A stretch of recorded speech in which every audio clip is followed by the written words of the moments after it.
សំខាន់ណាស់រឿងមិត្តហ្នឹងគឺមិត្តខាងក្រៅក៏មានមិត្តខាងក្នុងក៏មាន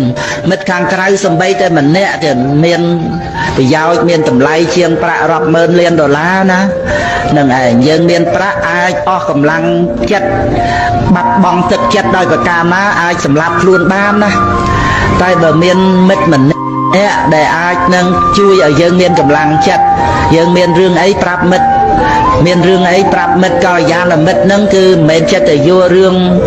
យើងទៅបរិហាគេអីទេដែលមិត្តល្អហ្នឹងគឺថាដឹងតែពីរនាក់ហ្នឹងអាហ្នឹងដែលមិត្តល្អអញ្ចឹងប៉ុន្តែជួយណាជួយមិត្តស្មោះត្រង់ហ្នឹងជួយ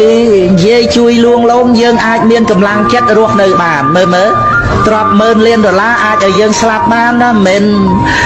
ឲ្យយើងសប្បាយចិត្តថាស្លាប់ទៅអីមានប៉ុណ្្នឹងហើយវាមិនមែនស្លាប់រឿងគ្រោះថ្នាក់រឿងជំងឺរោគអីទេអាស្លាប់ដោយសារបាក់ទឹកចិត្តសម្រាប់ខ្លួននេះអាហ្នឹងឯងមានមិត្តសម្រាប់ជួយហ្នឹងហើយមិនតែប៉ុណ្្នឹងទៀតជួយឲ្យចម្រើនទៅដោយសទ្ធាសិលសតៈចាគៈបញ្ញាទៀតសម្រាប់កល្យាណមិត្តយើងក្នុងពុទ្ធសាសនាហ្នឹងយើងត្រូវរកមិត្តល្អក្នុងពុទ្ធសាសនាសប្បុរសឲ្យបានច្រើនទៀតហ្នឹងឯងហើយរឿងទោសកំហុសវាតែងតែមានអញ្ចឹងដោយបញ្ជាក់ពីខាងដើម